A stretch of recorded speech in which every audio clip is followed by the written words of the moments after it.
नमस्कार विद्यार्थी मित्रांनो, तर आपल्या इझी अभ्यास या यूट्यूब चॅनलवर तुमच्या सर्वांचं स्वागत। तर काल आपण एक व्हिडिओ नवोदय विद्यालयाचा बनवलेला आहे आणि कालपासून आपण एक सिरीज हे केलेली आहे।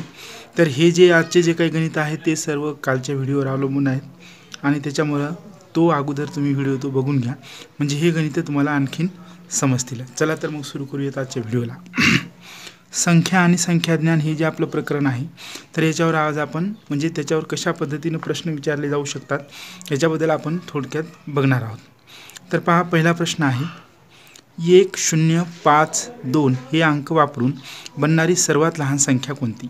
तर सर्वात लहान संख्या लिहिताना आपण एक नियम बाळगत असतो की अगोदर सगळ्यात लहान संख्या लिहायची, त्याच्यानंतर त्याच्यापेक्षा मोठी, त्याच्यानंतर त्याच्यापेक्षा मोठी, त्याच्यानंतर त्याच्यापेक्षा मोठी। पण या ठिकाणी सर्वात लहान आपल्याला संख्या लिहायची, पण शून्य हा अंक जर आला तर शून्यापेक्षा थोडी मोठी आहे ती अगोदर लिहितात, नंतर शून्य लिहितात। मग इथं कोणती होईल सर्वात लहान संख्या? तर अगोदर 1 लिहावं लागेल, त्याच्यानंतर मग 0 लिहावं लागेल, त्याच्यानंतर मोठी संख्या मग 2, मग त्याच्यानंतर 5। ही झाली सर्वात लहान संख्या। पण आपल्याला एखाद्या वेळेस काय म्हणतात की सर्वात लहान समसंख्या कोणती। आता हे जर 5 शेवटी असली तर ही समसंख्या होईल का? नाही। मग काय करणार, हे 5 आपण इकडून करणार, फक्त याचेच अंक बदलायचे, इकडच्याचे बदलायचे नाही, फक्त शेवटच्या अंकाचं पाहायचं। मग आता इथं काय करणार आपण, सर्वात लहान समसंख्या विचारली आपल्याला, हे 2 आपल्याला इकडून न्यायचे, म्हणजे काय की 1052 आणि सर्वात लहान विषम संख्या तर हीच आहे, म्हणजे जर शेवटी याच्या 5 आहेत म्हणून हीच होईल। म्हणून सर्वात लहान विषम संख्या जर विचारली असेल तर 1025 हीच होईल। फक्त सर्वात लहान संख्या जर म्हणलं तर 1025 म्हणजे 1025, आणि सर्वात लहान समसंख्या म्हणलं तर मग मात्र 5 नाही शेवटी येणार, तर ही 2 शेवटी जाणार। लक्ष द्याले। त्याच्यानंतर पहा आता दुसरा प्रश्न, 4, 5, 2 आणि 4 म्हणजे 4000 आपलं 4524 या संख्येतील 4 या स्थानिक किमतीतील फरक किती। आता तुम्हाला कालच्या याच्यामध्येच आपण सांगितलं होतं की जर फरक काढायचा असेल तर आपण काय करायचं, ही संख्या लिहून घ्यायची आणि हे जे पहिला जे अंक आहे, म्हणजे आता आपल्याला 4ची सांगितलेली आहे म्हणून 4 हा जो पहिला अंक आहे याच्यातून -1 करायचा, आणि दुसरा जे पुन्हा 4च आहे हे काय करायचे, 10तून मायनस करायचे। ठीक आहे। मग आता हे 4तून 1 गेला किती राहिली, इथं 3 राहिली, आणि हे 10तून 4 गेले किती राहिली, 6 राहिली। आणि मग आता हे जे मधात जेवढे अंक असतील तेवढ्या वेळेस काय करायचं, 9 लिहायचं। म्हणजे काय, कोणती संख्या आली, 3996। मग कुठं पर्याय आहे 3996, पहिलाच पर्याय आहे, म्हणून हे आपलं उत्तर बरोबर राहील। त्याच्यानंतर तिसरा प्रश्न पहा, पहिल्या 20 नैसर्गिक विषम संख्याची बेरीज किती। आता पहा, आपल्याला तिसरं गणित बघायचं आहे, पहिल्या 20 नैसर्गिक विषम संख्याची बेरीज किती। आता असं 1 पासून जर विषम संख्याची जर बेरीज जर आपल्याला जर सांगितली असेल, किंवा 1 पासून मग 30 पर्यंत असो, 40 पर्यंत असो, असं किती संख्याची बेरीज सांगितली असेल तर त्याचं सूत्र काय आहे आपलं, त्याचं सूत्र आहे आपलं शेवटची संख्या अधिक 1 त्याचा वर्ग। मग आता इथं शेवटची संख्या किती आहे, 19, 19 अधिक 1 किती होते, हे 20, आणि 20चा वर्ग किती होते, 400, म्हणजे आपलं उत्तर किती असणार आहे, 400, म्हणून हे आपलं उत्तर बरोबर आहे, बरोबर आहे। ठीक आहे। त्याच्यानंतर पहा आता 20 ते 30 मधील सर्व मूळ संख्याची बेरीज किती। आता 20 ते 30 मधल्या मूळ संख्या कोणकोणत्या आहेत, 20 ते 30 मधली पहिली जी मूळ संख्या आहे समजा ही आहे 23, त्याच्यानंतरची मूळ संख्या 24 नाही, 25 नाही, 26 नाही, 27 नाही, 28 नाही, 29 झाल्या, 2च मूळ संख्या आहे, म्हणजे किती येणार आहे, 4 हाचा 1 म्हणजे 54 याचं उत्तर आहे। म्हणजे 20 ते 30 मधील सर्व मूळ संख्यांची बेरीज किती आहे, सर्व मूळ संख्या म्हणजे 2च मूळ संख्या आहेत, कारण 21 मूळ संख्या नाही। मूळ संख्या म्हणजे ज्या संख्येला दुसऱ्या कोणत्याच संख्येनं भाग जात नाही त्याला काय म्हणतो आपण, मूळ संख्या म्हणतो। म्हणजे मग काय की याच्यात 2च मूळ संख्या आहेत, म्हणून याची बेरीज किती येईल, 54, म्हणजे ज्या पर्यायात 54 असेल ते आपलं काय असणार आहे, उत्तर असणार आहे। पहा आता 1 ते 20 नैसर्गिक संख्यामध्ये मूळ संख्याची टक्केवारी किती। टक्केवारी जर काढायची असेल तर पहा, आता 1 ते 20 मध्ये मूळ संख्या किती आहेत अगोदर ते बघावं लागेल आपल्याला। तर पहा, 2 ही एक मूळ संख्या आहे, 3 आहे, 5 आहे, 7 आहे, 11 आहे, 13 आहे, त्याच्यानंतर 13, 17 आहे, आणि 19 आहे 1 ते 20 मध्ये। म्हणजे 1, 2, 3, 4, 5, 6, 7, 8, म्हणजे एकूण मूळ संख्या किती येतात, 8। मग आता 1 ते 20 मध्ये अंक किती असतात, 20 असतात। मग 20 मध्ये जर 8 असतील तर 100 मध्ये किती असं म्हणायचं। म्हणजे काय की नैसर्गिक मूळ संख्याची टक्केवारी विचारली ना आपल्याला, टक्केवारी. तर टक्केवारी काढत असताना आपल्याला 100मध्ये किती असं हे आपल्याला विचारावं लागतं. अशी रचना करावी लागते आपल्याला. आणि ज्यावेळेस आपण अशी रचना केली त्यावेळेस काय करायचं, हे असा तिरपा गुणाकार करायचा. मग ज्याला जोडीदार नाही, म्हणजे ते 20ला जोडीदारच नाही, संख्याच नाही इथं, किती म्हणजे काय माहीत नाही इथं संख्या किती आहे, म्हणून ज्याला जोडीदार नाही ती भागिले न्यायची आणि या दोन संख्येचा गुणाकार, म्हणजे 8 गुणिले 100 जोडी आहे. याला नाही जोडी, ज्या संख्येला जोडी नाही ती संख्या आपण छेदीला नेणार. म्हणजे 20 एक 20 नाही, ही 1 1 0 कटला, बे 1 बे, बे 5 10 आणि 8 5 किती 40. तर टक्केवारीचं जर बोललो आपण तर 1 ते 20 मध्ये किती टक्के संख्या आहेत, 40% संख्या आहेत. लक्षात आलं का? 1 ते 20 मध्ये किती टक्के संख्या आहेत, 8 संख्या आहेत. 1 ते 20 मध्ये 8 संख्या आहेत, म्हणजे 40% संख्या आहेत. त्याच्यानंतर पहा आता 9 8 0 या अंकाचा उपयोग करून किती 3 अंकी संख्या बनवता येते. आता काय करायचं, समजा 3 अंक म्हणलं की काय करायचं, 1 गुणिले 2 गुणिले 3 असं क्रमवार 3 संख्याचा गुणाकार करायचा. म्हणजे काय झाले, या तितक्या संख्या बनतील. ठीक आहे. 4 अंक जर म्हणले असते तर 1 गुणिले 2 गुणिले 3 गुणिले 4. 5 अंकी संख्या म्हणले असते तर 1 गुणिले 2 गुणिले 3 गुणिले 4 गुणिले 5.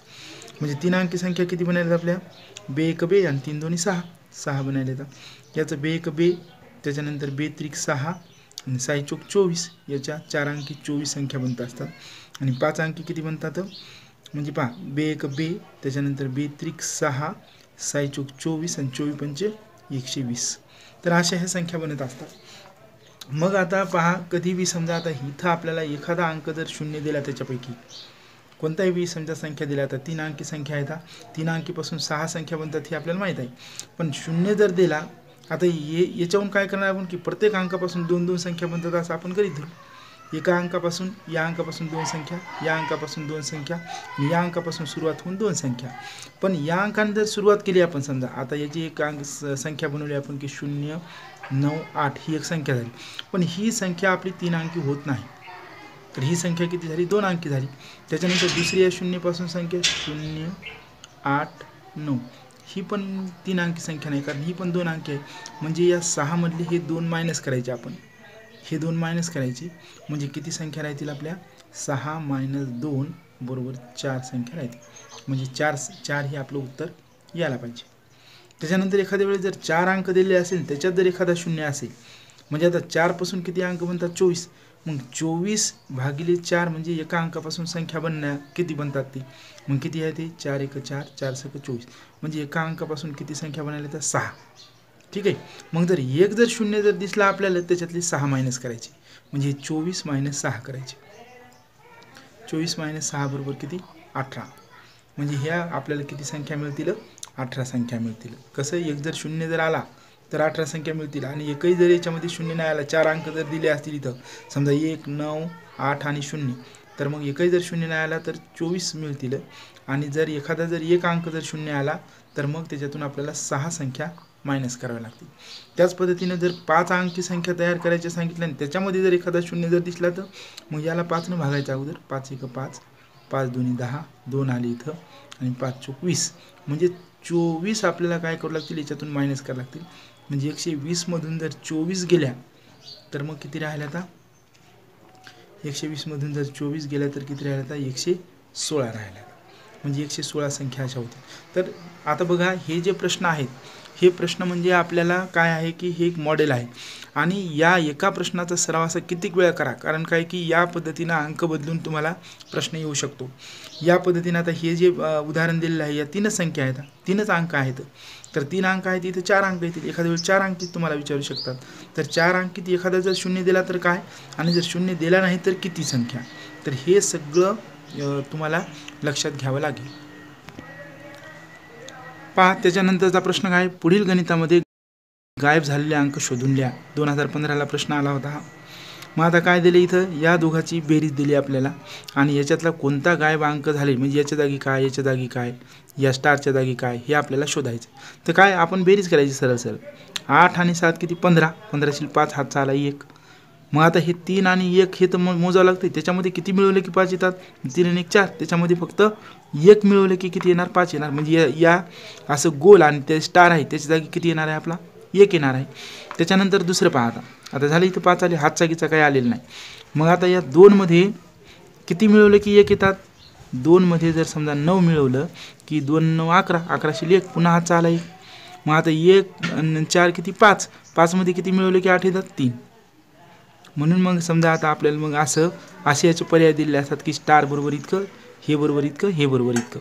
मग आपण जर आपलं पहिलं जर निश्चित उत्तर आलं असेल, आपलं स्टार बरोबर किती आलं 3, गोल आणि हे त्याच्यामध्ये स्टार त्याचं किती आलं 1, आणि चौकोन आणि स्टार ते किती आलं आपलं 9.